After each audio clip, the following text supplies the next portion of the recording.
naturally better for this because you would expect both teams have won here, so one of them really did. Yeah, both of them kind of got exactly what they wanted all 5 games. But here's the thing, is TDK kind of threw NME for a loop here because TDK in their semis picked red every single game. They wanted to counterpick for Seraph. Now they're looking for strong lanes to win the laning phase.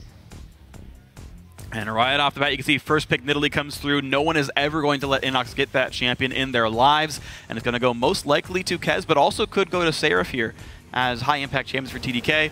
We see that Kyle's Jace, by the way, if you haven't been watching Challenger, Kyle's Jace, he's probably the biggest one-trick pony. You never let him get that champion either. We talked about Trashy's Gragas. Inox, by the way, the Kog'Maw ban is against Inox. His AP Cog is very good. I mean, there's so much to talk about here, but... Yeah, you also banned the Morgana, because that's Body Drop's most played. He played that, I believe, 7 games. 7 out of 12? Of Morgana. Maybe 8 out of 12 total. now? Yeah, he played a lot of Morgana throughout the season.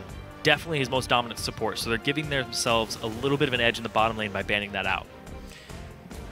All right, well, looks like NME eSports have plenty of time to choose. TDK, again, the first pick Nidalee does not surprise me. But now NME eSports have to worry about the fact that this Nidalee is a flex pick here. It could go to Seraph up against top lane Hecarim. No surprise that Flares picks this champion. But Otto, right off the bat, going for Sivir with all the other AD carries left up, wants the utility for the bot lane here. Well, NME also is a very big team-fighting team. That's their edge here, is they've been together for a while, and they've grouped up and really learned how to exert that pressure in team fights. TDK is more lane-focused and split-push with Seraph. NME wants to fight them and show that they have that strength over them. No, that's true. That's why these guys were surprised TDK didn't pick red, because TDK were so lane-focused. And of course, we heard Otter talk about that in the video, saying we might not necessarily be better than them individually, but we are better than them as a team.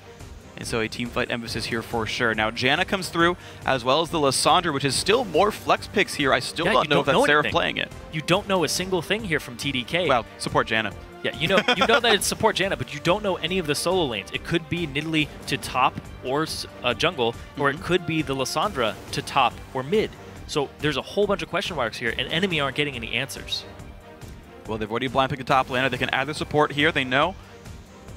I think Annie's actually very, very good against Janna. Any engaged champion that doesn't engage with their body, I think, is good against Janna here. So already the Annie is locked in. Of course, we have seen mid Annie played before. Huhi from Fusion played it 2 games yesterday. So theoretically, a switch available here for Inox if he wants it. And there's the Zac picked up for Trashy. So Annie a flex. 3 champions for sure locked in where we know where they're going. A lot of engaged potential on NME eSports. They want to get in there and they want to start these fights. They don't want to give Seraph opportunities to split push regardless of what champion he takes. And it is going to be the Shyvana to the top lane most likely here with TP Smite. All right, so we asked if TP Smite was going to be a thing. Looks like it is. Seraph gets top lane Shyvana. That means it is jungle Nidalee after all, and mid lane Lissandra. And their AD carry pickup is going to be Vayne. And this is interesting because Louis GG had a pretty lackluster season up until the playoffs, and he really showed up in the semifinal over Team Fusion. And Vayne was one of those champions he actually had a great performance on. So relying on him for a lot of the team fight damage output, TDK putting a lot of faith in him. And like you said, he had a pretty lackluster season, and I recently learned that he was a sub for Jinair. His name was Lawyer, and when he got subbed in his first game, he actually got MVP of that match with a quadra kill on Graves. So he does come from a pedigree where he can compete at an LCS level. It's true. Once in a while, we'll see if that holds up now for Louis GG. Again, back on the big stage. NME eSports now, they know it's mid lane list. They know the entire lineup. The flex picks there or not. And with the team full of hard engage, it looks like the champion is going to be Katarina. So NME eSports starting out. Whole lot of team fight here. With a whole lot of team fight. NME eSports, Inox really likes this Katarina in the mid lane. This is going to give them a whole bunch of potential for cleanup after the engage. And this team comp, you can get flares rolling, you can shut down Seraph with Trashy, or you can just camp for Inox in the mid lane. He doesn't have a lot of gank assistance, but you can get the roaming kills. Yeah. Well, the question is, though, what happens if NME eSports gets behind TDK, relying on their laning phase advantages, and you've got basically no wave clear at all, which can make life difficult if NME get behind. So I got to talk to Trashy briefly before the game started, and I was like, who do you feel is going to win this match? Who thinks the favorite? Because you think NME would be coming in, and he's like, I don't know, it'll be close. Yeah. If we win game 1 and we get a lead in game 2, then we're probably fine. But that's like a whole lot of if statements before the matches really even start here. So, you get on the big stage, the question is always going to be who really shows up. TDK living up to their name. They've got the dragon in the top lane here with Seraph. And the TP Smite's going to be fun to watch. So 2 Smites better than 1, maybe for objective control. NME eSports hoping they get ahead in the laning phase, even though they're relying on team fights. And if they can transition out, then that 5-on-5 will be very scary. Yeah, and what I'm looking at here from TDK is they have a lot of pick potential. They have a lot of split push. And here's the thing is the disengage from this team. The Janna is very good against the engage comp, but it's just one champion. You're not going to be able to keep everybody out of jumping in on them. You can keep Zach out. I don't know if you can keep Annie out. Either way, guys, all throughout this match, we'll be keeping tabs on who you think is going to earn a spot in the North American LCS tonight. Share your predictions with us on Twitter by tweeting hashtag TDK win or hashtag NME win. We'll check your votes on the Rift in just a few minutes. We are, of course, at LOL Esports. And here we go, guys. Game 1 of the best of 5. Who's going to be the next team in the North American LCS? TDK or NME Esports? Well, we're going to find out the answer today for that, for sure, for one of them. And then the other one goes to promo tournament. So they've both made it extremely far already. You know, Aiden, we don't know if it's for sure going to be today. If we have 5 hour-and-a-half long games, oh my God, we'll find out tomorrow. Do you remember the European promotion tournament? Yes, I do. It's like a 7-hour BO5. Seraph and Flares. Both, by the way, can do damage in circles around themselves. This is a preview of what's going to be happening this game. Flares is a very dominant top laner. You don't get #1 in solo queue without snowballing the top lane and then going to a different lane and exerting that advantage and pressuring that and spilling it over. So he plays Riven a lot. He plays TP, Ignite, Hecarim top all the time just so he can do that. I'm actually intrigued by Flares and what he's doing right here because he opened up with a flask and nothing else. So this is what you do is you open flask, you go do a camp, and then you back. And then you have all that gold saved up, I believe. Yeah, he's at 130 right now. A camp's worth about 100 if you count ambient gold, which puts him at 230, which is like a rejuvenation bead or something. I see Scions all the time start with no items, so they'll die quickly. Right. And then they go back and they buy the door and shield. They buy or things like that, yeah. But we'll see what he ends up buying here. I do want to talk about Seraph, though. You start with the Ruby Crystal and not anything else because that's going to build into Bomby Cinder and get you that wave clear and get you that extra like little boost to get towards the Cinder Hulk faster. You just want to rush the item as soon as possible. And there we go. Seraph is going to start out at the Raptors. He gets a small leash from Kyle. Kez will have to solo his camp, and Otter is going to build a freeze down in the bottom lane. So lane swap coming in here. It's going to be interesting to see what this does to Kez's jungle route as a Nidalee, because Nidalees are kind of farm heavy, and if you have somebody else farming your jungle with you, later on, it's not as gold intensive, right? You want to have to gank these lanes, but a Nidalee ganking these lanes, there's ways to avoid her. It's kind of hard to gank a Katarina. There is some leeway into a Hecarim, but overall, it might put some pressure on Kez to make some moves. And we'll see what moves he does make here. Getting ahead in lane would be very nice for TDK. And thinking about scaling overall, though, I mean, we've seen some TP Smite games. What seems to be strong about that is the fact that you have a pretty just big bruiser comp that outscales, oddly enough. TP Smite teams seem to outscale. You're relying on a lot of gold income for the early game to get you through it. And if all you want to do on TDK is farm, which realistically a lot of these champions what they want to do, maybe you don't need to make the early moves after all. TDK looks like they will swap back after realizing that these weren't the lanes everyone wanted here. Otter did the same thing, of course, and they keep swapping back and forth and back and forth. They want the 2-on-2. Yeah. They want the Annie Sivir into the Vayne and the Janna. So it's going to be back and forth swapping here for both teams. And just to retouch on the Hecarim, he went back and bought the cloth armor and potions on top of it. Okay, he could afford it afterwards because I forgot ambient gold starts like 40 seconds before the camps even die, so enough money to do that. Trashy gonna get spotted out by Kez. 3 on both. Good dodge. The javelin, but still a lot of damage coming through. Hunt is on as well. Kez will not get any further damage. Trashy, though, gonna have to recall. A good early invade by Kez to start things off. And here's the thing is I talked about it'll put some pressure on Kez to make moves, but it also means that he can go hang out in the enemy jungle a lot because he doesn't have anything to farm for himself, right? Shyvana's basically a jungler at this point. Seraph gets to clean up those camps. And even if Seraph pairs up with Kez, Trashy's jungle will be theirs. That's absolutely true. So we'll see if the 2-on-1 can do much here. Luigi G, unfortunately, did he not have Condemn yet? Dragon? He did. He didn't really Dragon. All right, TDK with 2 smites. They'll both be up around the right time, and this will be Dragon going to TDK as eventually the lane swap turns out with their dual lane bottom. Hey, it's a good way to start this game out. So, small gold lead for TDK. They're up 200 gold. They're also going to be able to knock down this Dragon pretty cleanly. And Kez waits to smite second. He gets the bonus gold. And off we are with Dragon number 1. Of course, pretty easy to tell when Dragon goes down in this game. And they will finally put Seraph in the top lane here. Who, after taking down Dragon, will just TP right on in with 300 gold in the bank. Seraph brought a ward with him too, so he puts it off to the side, making sure that he's not going to get dove by Trashy. Trashy is off on the side of Kez's jungle. He's going to go towards the wolves, but if he gets caught out, well, could be pretty they rough. just pinged him, though. Now, Seraph's ward did go in Tri-Brush, and if NME were paying attention, they would know the ward is Tri-Brush specifically, and Zach could play around that here. Right now, the mid lane matchup going, by the way, heavily in Kyle's favor. Kez. Yep. Okay, that means this dive not likely to work in any case. Trashy goes around the long way, does not get spotted by the ward. And they can see it's a 2-on-2 up here. There's very little kill threat. You can see Trashy, again, he's behind the wall, doesn't want to get seen by the ward. But this is going to be nothing going on. No, but what I was going to say, though, is the mid lane. Sorry to interrupt you. No, it's fine. It's smart to know, to see that these dives aren't happening. Trashy has gone unrevealed. We'll look for Kyle here. Not going to land the knockup. Nice read in the backside, but Kyle losing a lot of health. Yeah, I didn't think that gank could do as much damage as it did. That hurt. It could have been a lot worse. Kyle went forward instead of backwards. You'd think that he would retreat into it. So not eating that 1 second knockup from Trashy, actually really good for him. Very smart. Yeah, walk forward, send the E backwards, and walk forward even farther. And make sure that they either track you and deal damage before the teleport, or they track you and deal damage afterwards, but not both. Seraph routinely getting stunned in front of his own turret. It is taking a fair bit of mana out of Otter and Body Drop, but Seraph at 20 minion kills here, doing a pretty darn good job of the 1-on-2.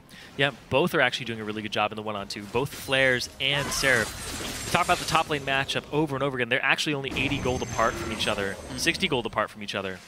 That 1 CS despite Seraph getting jungle creeps. Well, jungle camp's kind of worth more. Kez? Nope. Oh! Oh! Ah! What a scumbag. You want to talk about it? No, I don't want to talk about it because I've talked about it too much. I know how that goes. I got yelled at for talking about Phantom Dancing the other day.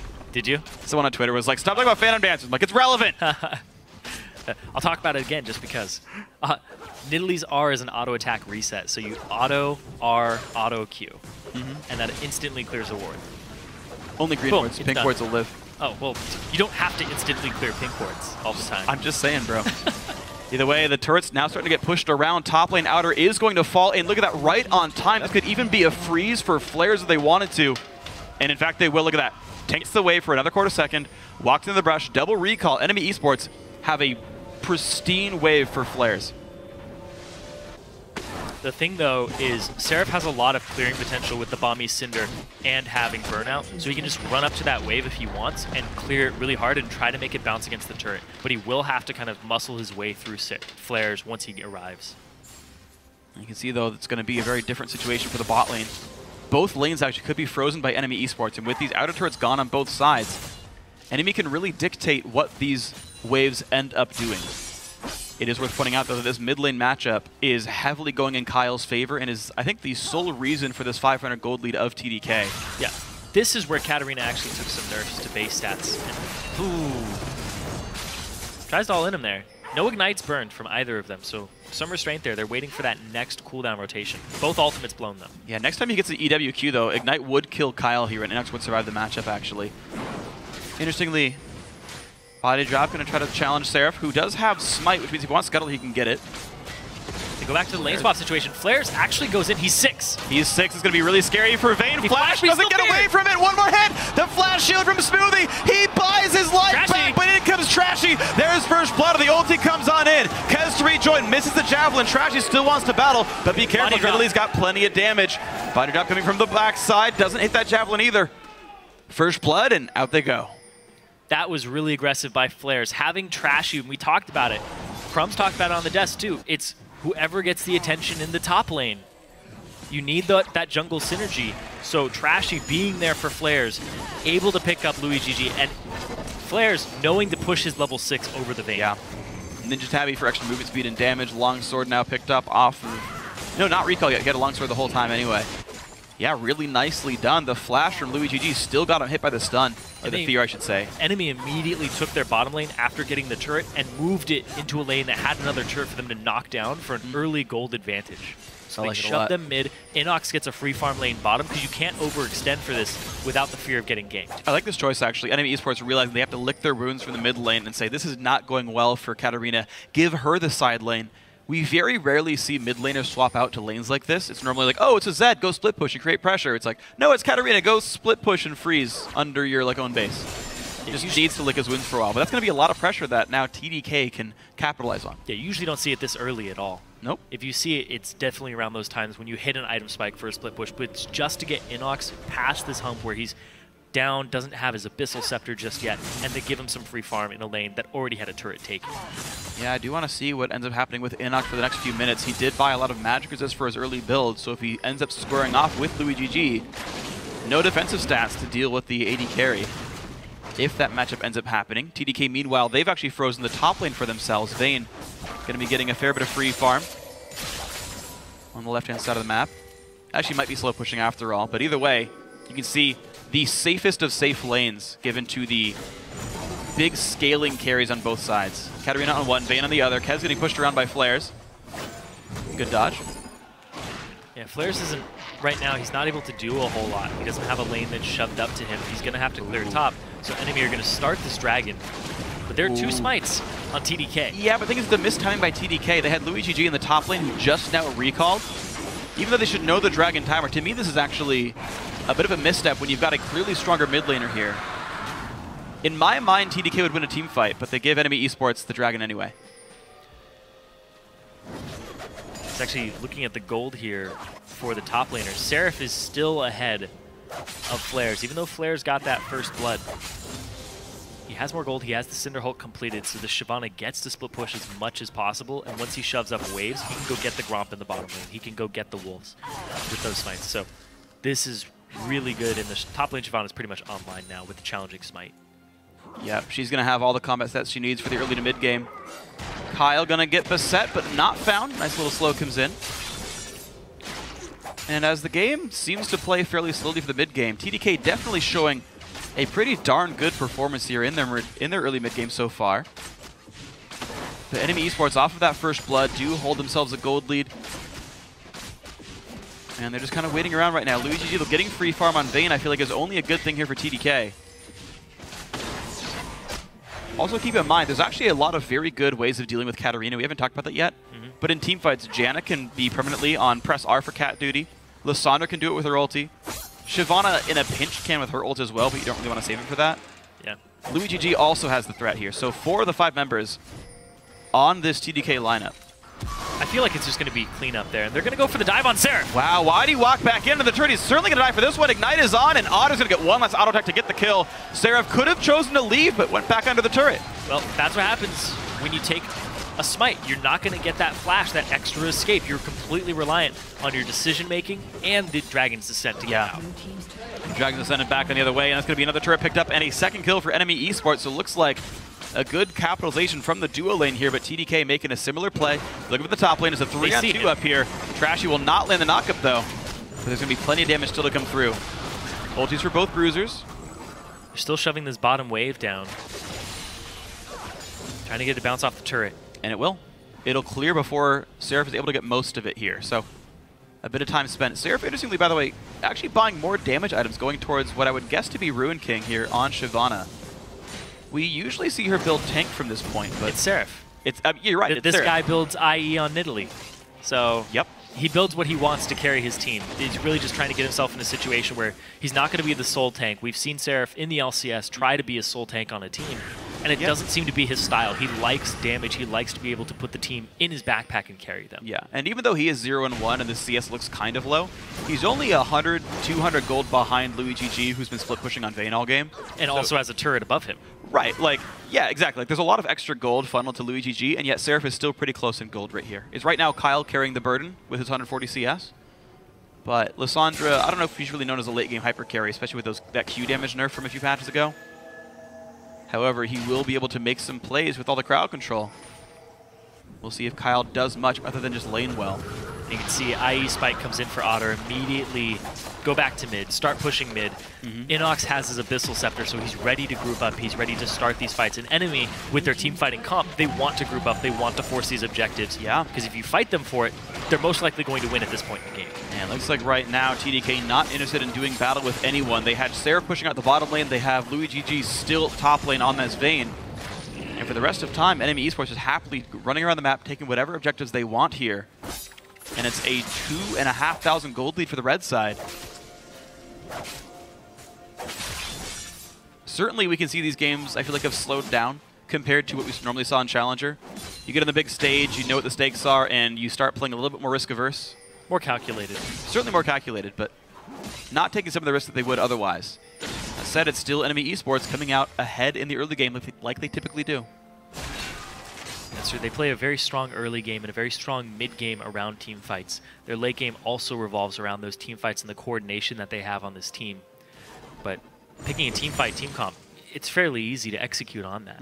So they're playing around their power spikes really well. As soon as the level 11 start coming in for them, but look at this. The smite's down. The duel is on. And Seraph has the ulti, but will not chase through into Flares, as he could have onslaughted out. Body Drop also playing support here. So, Flares, though, he loses the first duel. Doesn't even fight back. He just runs away. Is that really even a duel, then? Is it a solo? It's where somebody's bullying you. Tell the principal. Flares runs home. It's a pacifist. Heads top lane. He just wants to kill minions. He has a kill in the game. That is not pacifism. You can rewrite your past? Flares turned over a new leaf? Yeah. Okay. He got that kill, and now he's repenting. Yeah, okay. ETA till Flares gets another kill this game. I'm going to say under 5 minutes.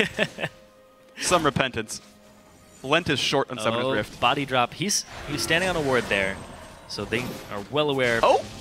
Yeah, it's through They're going to have to sacrifice this turret. They have to seed it at this point. There's just too much pressure on it. They're pulling everybody up, though, and this is a long lane. So Seraph is bot lane. The threat of this. So you can see it in TDK's playstyle. TDK, to me, it's one of two things, and I'm pretty sure it's the second one. Either the shot calling is really bad, or they know they're the later game team, and all they want to do is buy time. Look at Seraph CS, 115, about to reach bot lane tier 2. All TDK has done is over and over 1-3-1 or 3-1-1. Put pressure, make enemy come up to the lane, and then back off and be like, we got farm, dog. No big deal. And NOx gets free farm right here. He gets the ability to clear a couple waves. Yeah. Dragon is up right now, and they are not in position for it, and they don't even have ward control over it. Enemy has this area to themselves with the Scuddler, all the wards around it, and the pink ward in the pit. Wow, and Flare's managed to push top lane all the way down at the same time. He's still scoring off, gets a teleportless enemy champion. Looks like there's no steal threat whatsoever. Normally when a dragon goes down like this, you want to push something else elsewhere on the map. Well, Kyle pushed up mid, but Louis GG couldn't push top meaningfully. TDK don't really have a way to team fight enemy effectively. It looks like what they're trying to do is just funnel a lot of resources into Louis so that he can be a late game Vayne and kite backwards. Because once you engage, like this is all very kiteable engage. It is. Like the Zac, the Hecarim, you can kite this engage. Yeah, as long as you stay near the back, the point and click is only Annie. Yep. Once you disengage her with the Janna, you're in a good spot. Nocturne made a brief appearance on the screen. Half Nocturne. He's back. Half Nocturne. Isn't he like half person anyway? He's like missing a lot of his limbs. Is he even a person? Or, you know, whatever. I forget, like Nocturne's like a, no, he possessed a summoner, I think. That's dark. Yeah. Really? That's so easy. But it is pretty dark. I know. But yeah, like, yeah, TDK, waiting to scale up. Interestingly, there was no Trinity Force power spike yet for Flares. Like, I don't know Hecarim that well. I know that late game he starts to fall off. He's really strong mid game. He's strong in the laning phase. But eventually his damage goes away as you outscale him. Early on, he's a little more mindless. Once you get into the late game, he is still very strong. Yeah, he can dive you, but you have to think about when you jump in, and it's all about the TP placement. Right. His individual threat is, okay, lad, crowd control. But, you know, a lot of champions can do that. Either way, though, Flares, of course, once he gets Triforce, will be one of the scariest forces on the map. We are going to see Luden's Echo from Inox here. Nocturne not wanting to say die. I mean, he got buffed last patch. He just wants to play. Smite by Trash. He's going to get knocked around, though. This is going to be the engage. A lot of damage.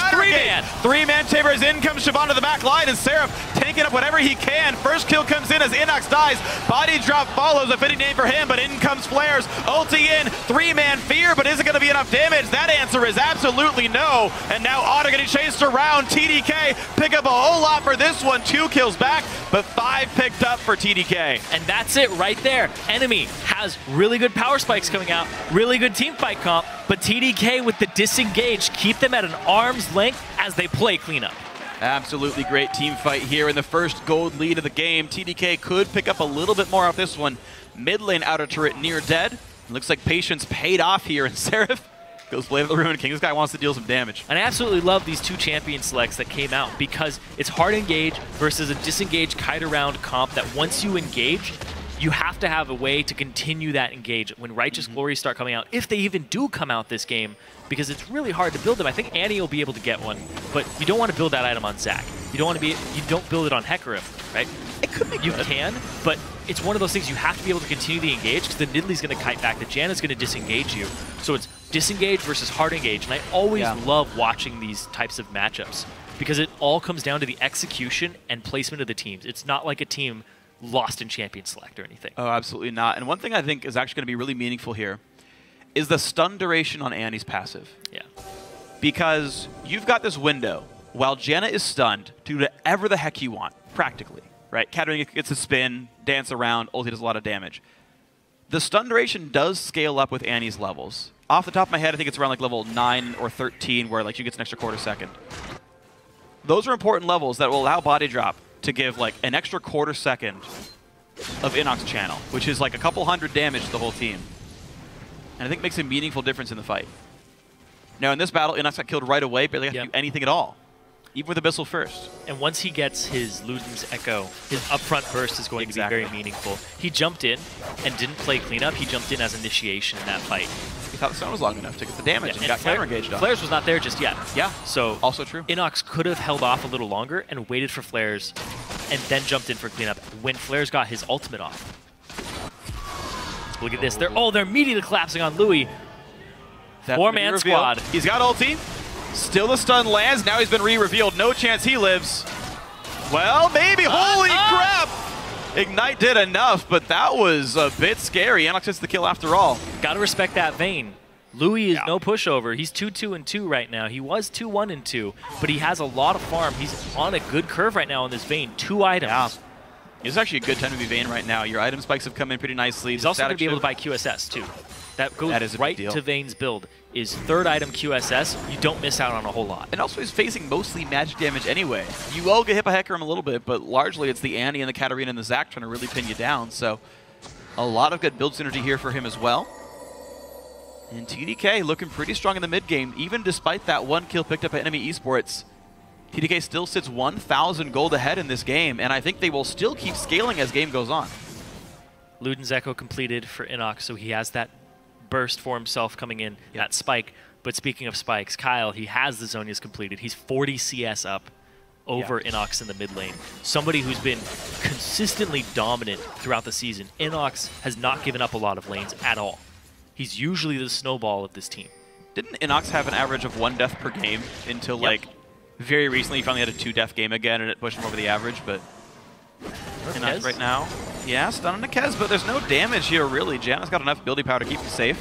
Looks like it will be, by the way, Aegis for Janna. But it's time to get Scudlers the whole thing. They're trying to force him out so they can get this and get towards those dragons. Well, that's good for NME eSports then. You mentioned Righteous Glory coming up. Looks like neither team putting together components for that at this time. But something that I will keep an eye on at least a little bit. Looks like Locket actually going to be the item of choice for both supports later on in this game.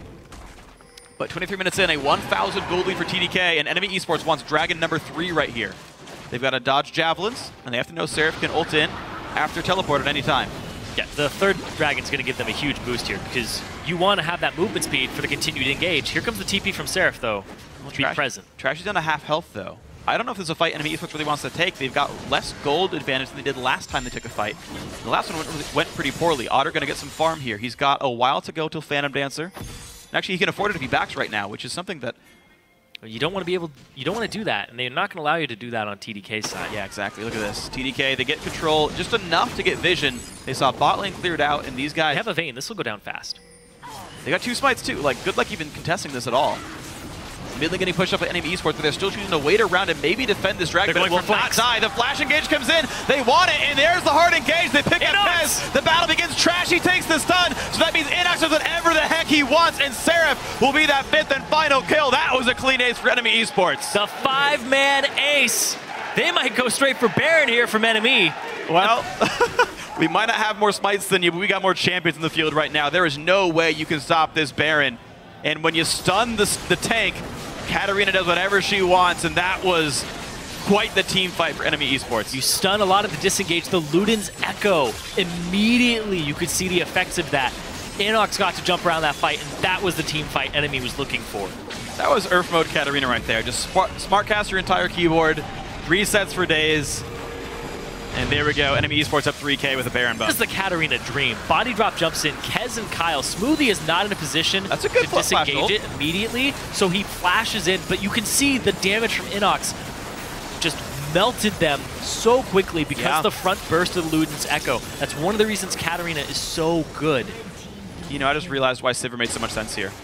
Not only is it a teamfight team, they are all AoE champions. Yeah. Every single one has meaningful area of effect damage. And when your team has got a Nidalee, a no defensive item, okay, Zhonya's, but like low defensive item, Lissandra, a Vayne and a Janna, all squishy champions, guess what? One of them's going to pop to the AoE. There's the resets, there's the team fight. And the Sivir does a really good job of covering the no righteous glory. Yeah. Because it allows you to continue these fights and continue the engagements. Well, okay. Nice misclick, bro. You hit E and W at the same time, and sometimes you don't get the E. Whatever. It's fine. Yeah. Doesn't matter in team fights. That was a pun, by the way. What? WE, whatever. Oh, God. Well, Flare is one level up on Sarah, pushing him around the map, and of course, Baron buff minions help a little bit. He immediately tries to force him out, get as much damage as possible. Seraph will heal a bit of this up with his Blade of the Ruined King, but there's so much pressure across the map now. Kyle's mid right now.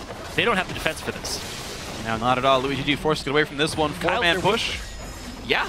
Yeah, well, guess what? Buffed up melee minions don't die to wave clear very easily. They only die to turrets, so good luck with that one. They will knock out the rest of this wave, but mid lane could easily be pushed in as the top laners just do battle off the other side of the map. But tier 2 turrets should pretty much always fall under a Baron buff.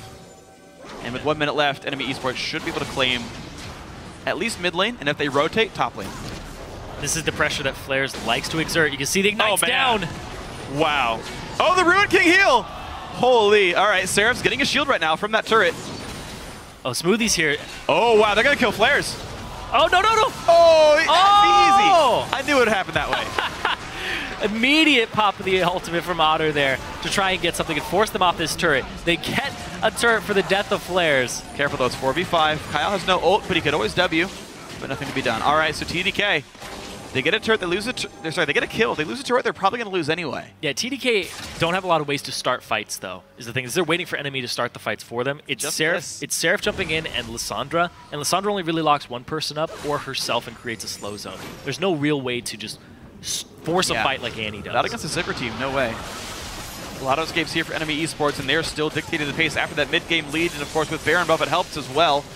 Bot lane and Hip turret getting dangerously low, down to below half health.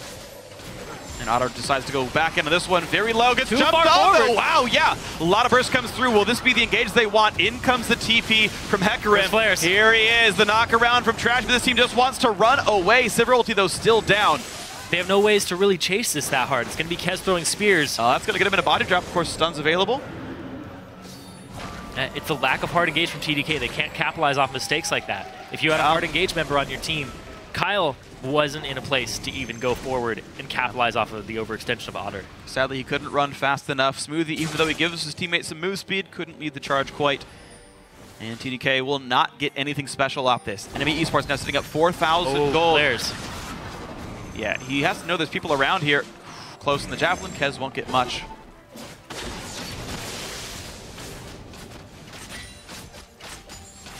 Okay.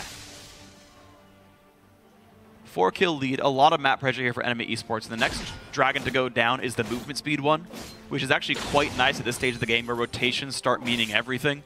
And getting back and forth between these turrets, definitely a big deal for NME eSports. You expect them to have control here. Baron's not on the field. Scuttler is just down because you can. I mean, it has almost no impact on the game right now. They're just trying to get rid of it so that that circle actually has meaning to it. Because there's already the Scuttler on the ground. It's just going to go back. Double circle! Oh! What does it mean? Oh, it's pretty. Is it both? Look, I think it's both colors at the same time. It's red and blue. It's like, it's so entrancing. My OCD has been satisfied for the day.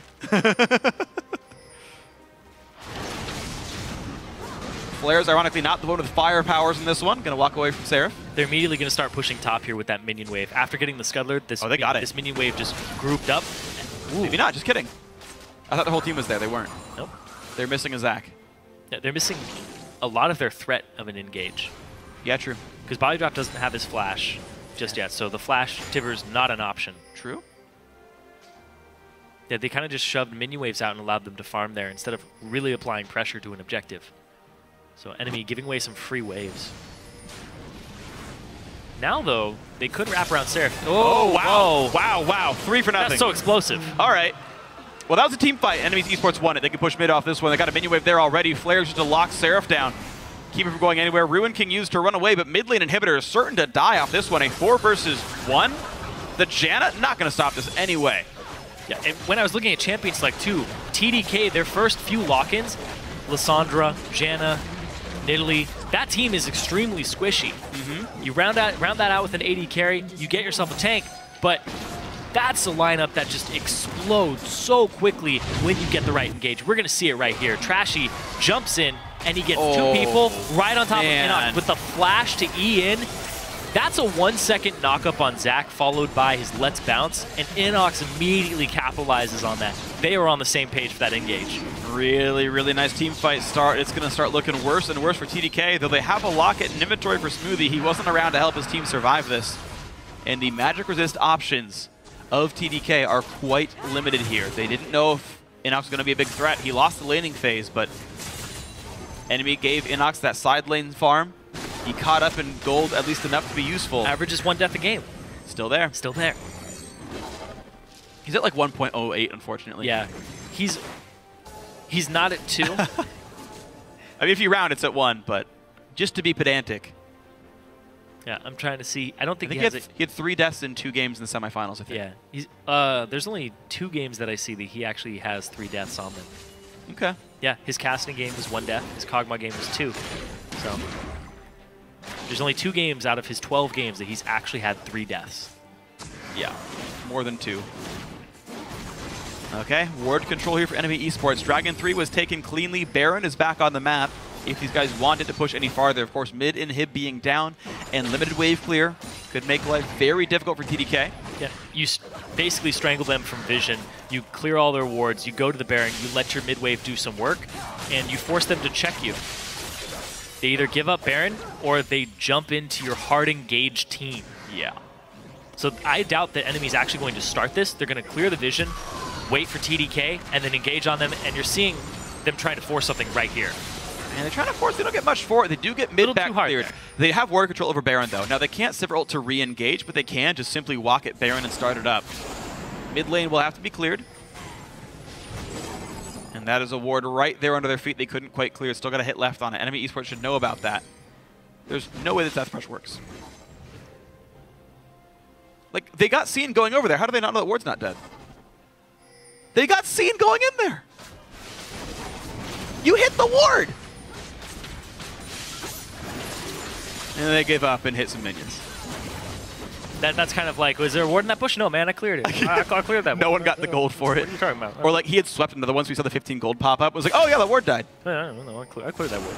Yeah, nope. That's what's going to happen when they watch this replay. No, man, I cleared that ward. All right, Flares though setting up the table. Top lane, TDK going to be a bit late to the party. How many home guards do they have? 1. And it's Smoothie. He'll steal the turret, but it's still going to go down. Oh, Seraph no. TP is useless entirely. Has to recall. That is a lot of time wasted. This is going to be an inhibitor taken down. Enemy can walk away. No Sivir ult just yet, but they don't need it. Seraph actually cancels that and runs mid to clear this wave. I like that. There's nothing he could do. If he goes back, he's Can't just get killed. Yeah, exactly. Clearing this super minion out is very important, but he gets his own ward down. He clears the pink ward. Now the sweepers are very important where they can place them down. They get that pink ward down to reestablish control of the Baron pit, but it's once again back to the Baron dance. Now, I don't think they're actually going to force Baron anymore. I think now they go bottom, and they just try to get that third inhib off of pressure. You don't really need the Baron right now for enemy. I guess it just depends what they choose to risk. Because right now that option is still Baron. For now, they have Flares splitting bottom. They're going to do it with a split push because Seraph doesn't have TP. All right. That's the other option. No, you're right. There is no teleport around whatsoever. Baron down to 8,000 health, and Flares saying, "Hi, Seraph, what's going on? Let's be friends. Hang out with us. 4v4, right? No big deal." And Baron's going to go down. TDK have to just contest their own minion waves.